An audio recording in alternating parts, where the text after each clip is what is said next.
Welcome back everyone to another Downward Day. We have a little bit of a parked video for you guys here. Gotta cut down that road noise because I have something that you guys need to hear. So a couple weeks ago I picked up these Ray-Ban sunglasses. Ray-Ban, as many of you may know, pretty premium brand. Known, or so you'd think, for making high quality products.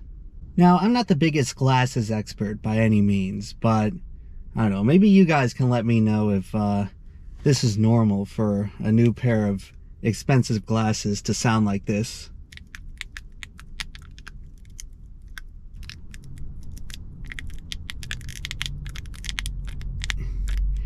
Hear that? Something is not quite right about these new glasses. Got a bit of a crispy, crunchy quality to them. Not quite the type of descriptors that you want to hear being applied to sunglasses. Yes, very unusual indeed.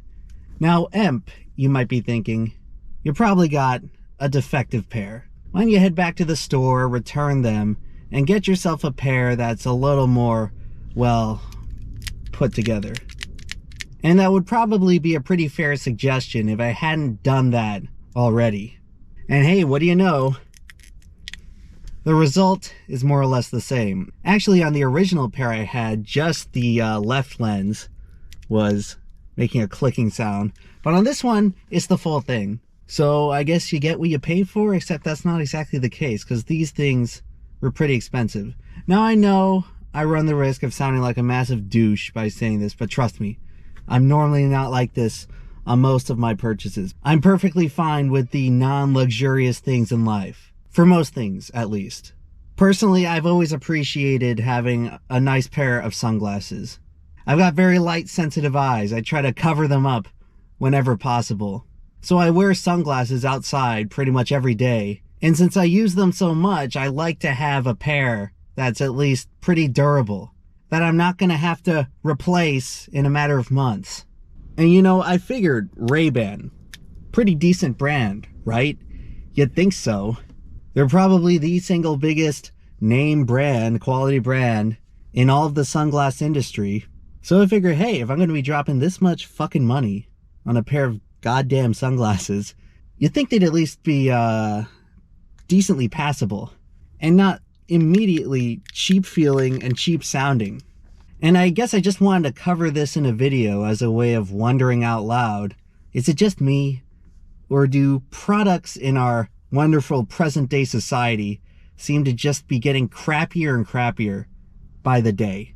And I gotta say, when it really dawned on me, the quality of the product that they were putting out and selling for over $200, I was especially taken aback, with good reason. Because 6 months ago, I actually bought this pair of Ray-Bans. They're vintage from the 80s. I originally got them as a prop for YouTube off of Depop. And you know, these things are 35, 40 years old. I was expecting them at least to be a little bit worn down.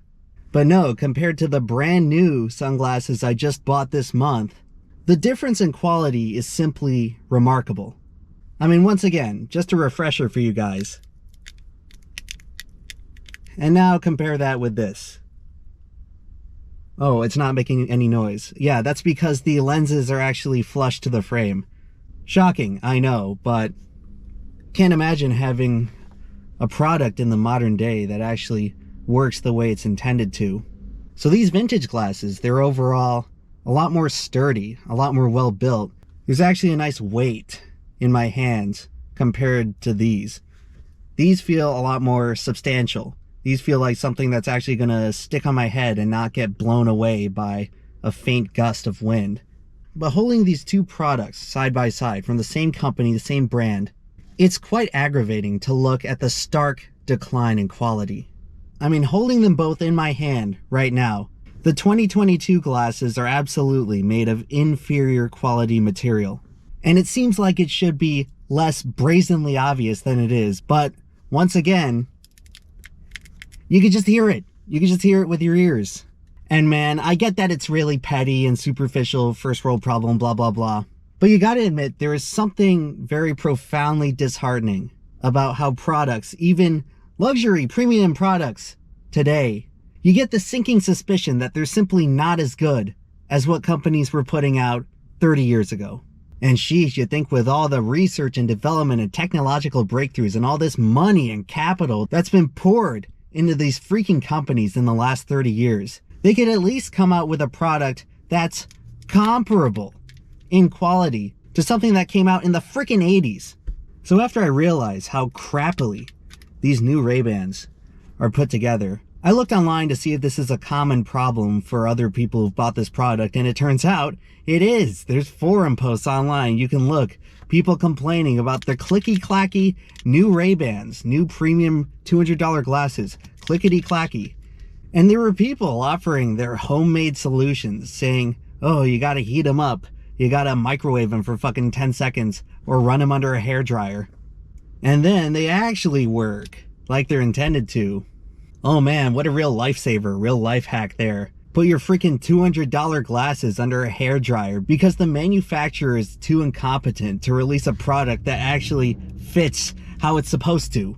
Like, all due respect to all these wonderful, helpful problem solvers out there, but isn't this supposed to be the manufacturer's job to release a product that maybe you don't have to run under a hairdryer to make it actually work the way it's intended to?